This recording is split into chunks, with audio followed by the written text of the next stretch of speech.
shabby. That is not what I'm suggesting. That's very important.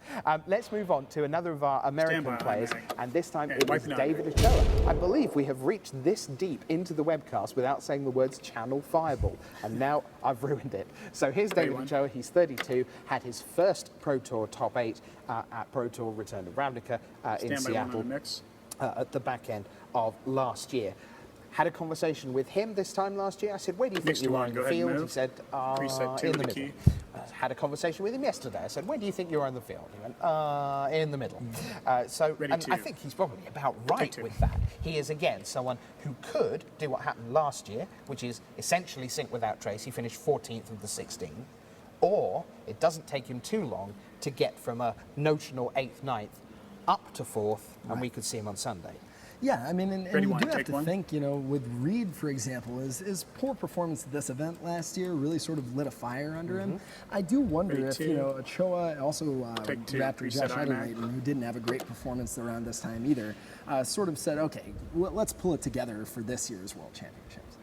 So where do you think the benefit of Channel Fireball comes for an event like this? Do you think it matters that he spends most of his time testing with those people? Well, I think it's got to be really weird how split up the team is. You know, of the 16 players of this event, 7 of them are formally on Team Channel Fireball, and you have a couple of other affiliates as well.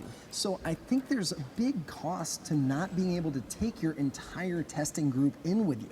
Now, Ochoa is part of the like 5-person, you know, for this team, yeah, for it's kind of a super quartet. team. So it's like Ochoa, Player of the Year Josh Edderlayton, Brian Kibler, and Eric Froelich. Oh, pardon me. So those are the 4, the quartet, who are testing together for this. But that does leave some notable names on the outside, including our own Louis Scott Vargas in the booth, for example. Although I imagine he's participated in some way. All right, let's move on from David Ochoa. We stay in the United States, although we also go to Israel, because Shahar Shenhar, he's only 19, he is your Israeli national champion for this year. And for those of you who listened to my audio preview on magicthegathering.com earlier in the week, I think he's going to take a picture holding the trophy at the end of the weekend in the team event. I think Israel have a terrific squad this year. But meanwhile, he has 12 rounds to get through against the best of the best. Go ahead and move. So what's your take on Shahar? Well, Shahar, no stranger to titles. He has 3 GP wins in 2011, 2012, and 2013. So he knows how to win events, and he knows how to win events not only in this decade, but in this year. That said, he hasn't been that successful on the Pro Tour. A lot of times middling finishes. A lot of times he didn't even make day 2. On the other hand, if you look at our champion from last year, Yuya Watanabe, a lot more success on the